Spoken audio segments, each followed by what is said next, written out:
Assalamualaikum pejuang IPK. Nah, gimana nih kabar kalian semua? Semoga kita semua sehat-sehat selalu ya. Walaupun bumi kita saat ini sedang tidak sehat, tapi kita harus tetap sehat. Kita harus tetap menjaga kesehatan dan juga kebersihan agar kita tetap bisa menjalani tugas kita sebagai mahasiswa. Setelah itu, perkenalkan diri dulu nih. Nama saya Nuraini Eka Dewi dengan NIM 190420131.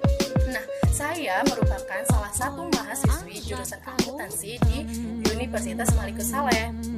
Kira-kira teman-teman pada penasaran gak sih ngapain sih Eka di sini gitu? Penasaran pastikan. Nah, jika penasaran nih, ikuti terus ya video Eka sampai selesai. Mana tahu bisa bermanfaat untuk kalian yang nonton nih. Yuk langsung check it out. Nah, di sini itu saya sudah buka PPT tentang pengendalian tenaga kerja. Jadi pada kesempatan kali ini saya ingin menjelaskan tentang pengendalian tenaga kerja. Apa sih itu tenaga kerja dan bagaimana sih cara menghitung biayanya gitu. Jadi tonton terus ya gitu. Oke, kita mulai aja. Pertama di sini tuh apa itu tenaga kerja? Jadi perlu teman-teman tahu, tenaga kerja itu adalah daya kerja fisik maupun mental yang merupakan sumbangsi manusia untuk menghasilkan suatu produk atau jasa tertentu. Selain itu, tenaga kerja merupakan satu elemen terpenting dalam setiap perusahaan atau entitas usaha. Suatu produk tidak akan jadi tanpa adanya salah satu faktor produksi ini. Oleh karena itu, keberadaan tenaga kerja sangatlah vital dalam sebuah perusahaan manufaktur ataupun jasa. Nah, jadi di sebuah perusahaan itu, perusahaan produksi, itu sangat dipentingkan tenaga kerja karena salah satu elemen terpentingnya ya ini gitu, salah satu elemen terpentingnya itu ya tenaga kerja. Tanpa mereka, satu produk itu nggak akan jadi, tidak akan tercipta produk-produk baru. Ya, tapi kan sekarang sudah dibantu sama mesin-mesin yang canggih, sama alat-alat yang memang sudah luar biasa gitu. Cuman tetap yang paling utama itu adalah tenaga kerja, karena untuk mengendalikan mesin itu adalah manusia dan manusia itu adalah tenaga kerja. Setelah itu, perusahaan juga harus memperhatikan produktivitasnya. Jangan sampai manajemen perusahaan membiarkan produktivitasnya menurun, karena akan berdampak pada kelangsungan hidup perusahaan. Nah, di dalam kelangsungan hidup perusahaan itu ya salah satunya adalah tenaga kerjanya gitu. Jadi, apa sih produktivitas itu? Produktivitas merupakan jumlah produk atau jasa yang dihasilkan seorang pekerja, atau dengan kata lain sebagai efisiensi yang mengubah sumber daya manusia menjadi suatu produk atau jasa di sebuah perusahaan. Pada tahu kan produktivitas itu apa?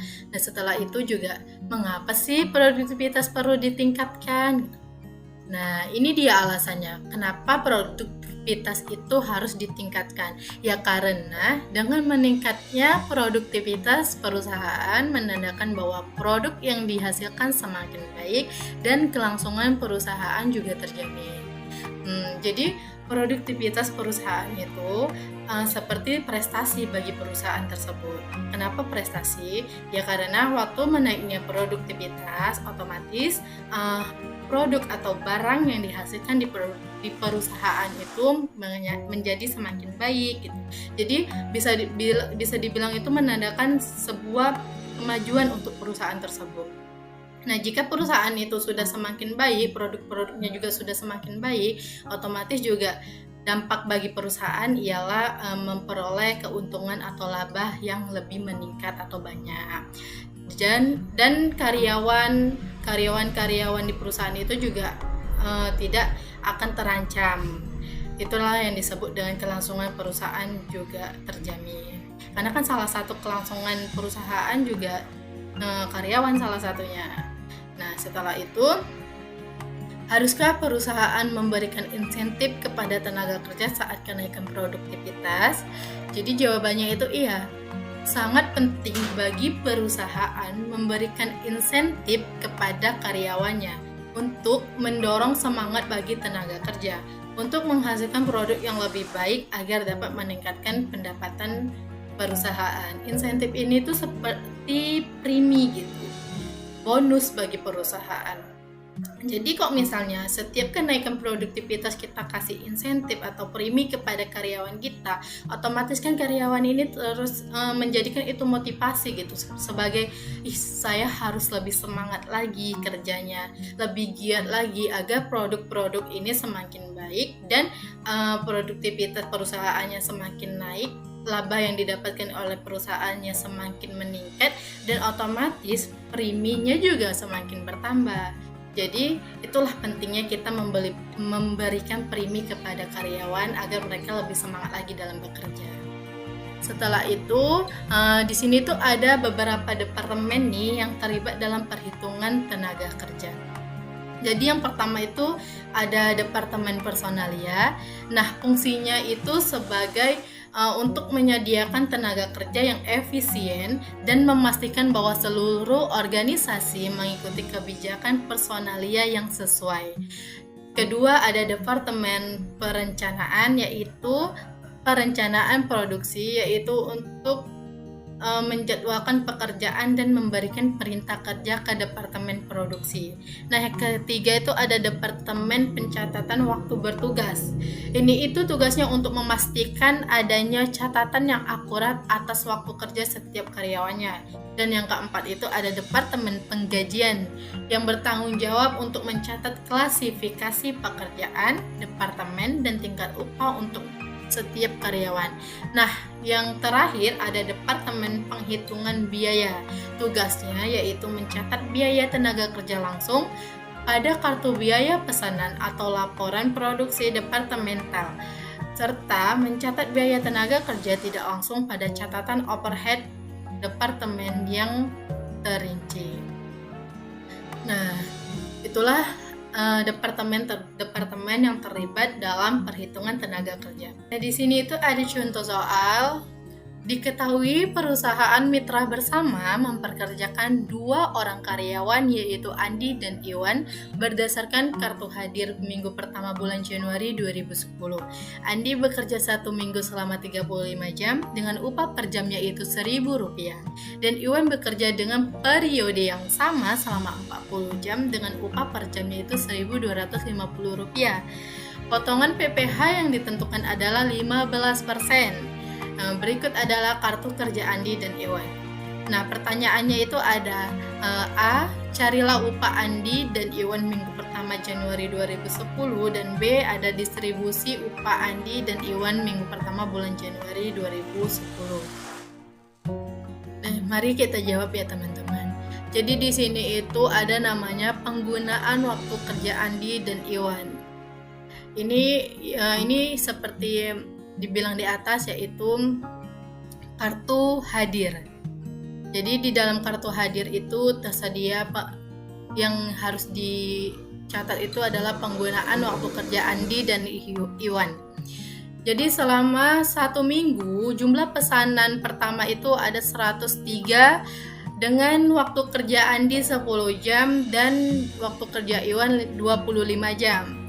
Dan setelah itu jumlah pesanannya itu ada 105 dengan jumlah waktu kerja Andi ada 25 jam dan waktu kerja Iwan ada 10 jam. Nah, waktu persiapan Andi itu tidak memiliki waktu persiapan, sedangkan Iwan memiliki waktu persiapan sebanyak 5 jam. Nah, bagaimana kita menghitung upah yang mereka dapatkan? Jadi pertama yang perlu kita perhatikan itu ialah berapa waktu kerja mereka dan berapa upah per jamnya. Jadi upah Andi itu di sini ada 35 jam. 35 jam ini adalah jumlah, ini bisa dilihat ya, waktu kerja Andi itu ada 10 jam yang pertama, 25 jam yang kedua. Jadi ini itu ditambahkan atau dijumlahkan menjadi 35 jam. Jadi waktu kerja Andi selama 1 minggu itu 35 jam. Dengan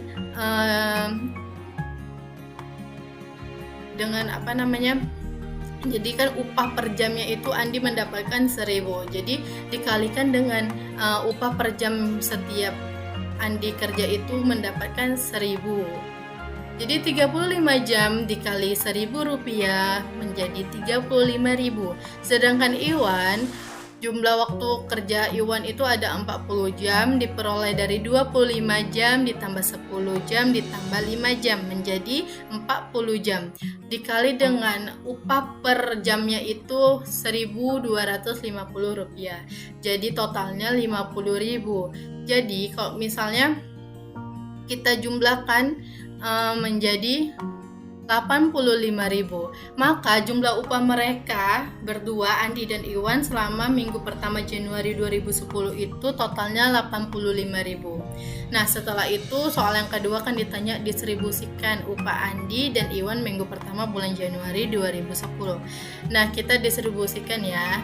Di sini itu dihitung sebagai beban sebagai biaya tenaga langsung, biaya tenaga kerja langsung. Jadi di saat pesanan 103, Andi memperoleh uang 10.000. Dari mana sih, Eka, uang 10.000 itu? Uang 10.000 ini bisa kita lihat dari 10 jam waktu Andi bekerja di pesanan 103 ini dikali dengan upahnya Andi per jamnya itu 1.000. Jadi teman-teman bisa ngecek ke atasnya lagi atau ke soalnya kok misalnya belum paham. Jadi di sini itu tertera pesanan pertama itu 103 dengan waktu kerja Andi itu 10 jam, maka diperoleh di sini 10.000. Jadi mengertikan 10.000 ini dari mana? Sedangkan di sini Iwan ada 31.250 ini diperoleh dari 25 jam dikali dengan 1.250. Hasilnya 31.250. Nah, pada pesanan kedua itu ada 105 di mana Andi memperoleh 25.000 ini dari penjumlahan atau perkalian 25 jam dikali dengan 1.000, maka hasilnya itu 25.000. Nah, sedangkan Iwan memperoleh 10 jam dikalikan dengan 1.250, maka hasilnya itu 12.500.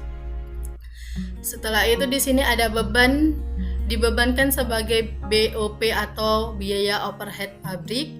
Nah, Andi kan tadi tidak ada, sedangkan Iwan ada 5 jam. Jadi 5 jam ini tadi, nih 5 jam ini teman-teman, itu dikalikan dengan 1.250, maka hasilnya 6.250. Setelah itu di sini juga ada jumlah upah mingguan pertama Januari 2010. Jadi ini tuh dijumlahkan 10.000 ditambah 25.000 yaitu 35.000, 31.250.000 ditambah 2.500 ditambah 6.250 itu 50.000. Jadi jumlah upah mingguan pertama Januari 2010 untuk Andi itu ada 35.000, sedangkan untuk Iwan itu ada 50.000. Setelah itu kan di atas tadi ada soalnya dikenakan PPN nih gajinya. PPN, mohon maaf, PPH. PPH-nya itu 15%. PPH itu adalah pajak penghasilan. Jadi 35.000 dan 50.000 ini harus dipotong 15%. Makanya di sini harus dikurangkan oleh 5.250. 35.000 dikali 15% itu 5.250. 50.000 dikali 15% itu jumlahnya 7.500. Jadi 35.000 dikurang 5.250 jumlahnya itu 29.750 rupiah. Sedangkan 50.000 dikurang 7.500 yaitu 42.500 rupiah. Nah, jadi jumlah upah bersih minggu pertama Andi pada Januari 2010 itu ialah 29.750. Sedangkan jumlah upah Iwan pada minggu pertama Januari 2010 itu 42.500. Nah, sampai sini paham kan teman-teman apa itu tenaga kerja dan bagaimana cara menghitungnya? Sebenarnya tidak ada sih yang susah. Yang susah itu ialah kemauan kita untuk belajar. Nah, gimana? Sudah terjawab semua kan rasa penasaran teman-teman tadi? Mungkin ada beberapa dari teman-teman yang sudah tahu nih tentang apa sih pengendalian tenaga kerja. Nah, bagi kalian yang sudah tahu, sama cuma ingin mengingatkan. Tapi kalau bagi teman-teman yang belum tahu nih, semoga dengan menonton video Eka ini bisa menjadi tahu dan bermanfaat untuk kasih yang sudah menonton videonya dari awal sampai akhir. Semoga bermanfaat. Jangan lupa di like, subscribe, dan juga komen. Eka ucapi wabillahi taufiq wal hidayah. Wassalamualaikum warahmatullahi wabarakatuh.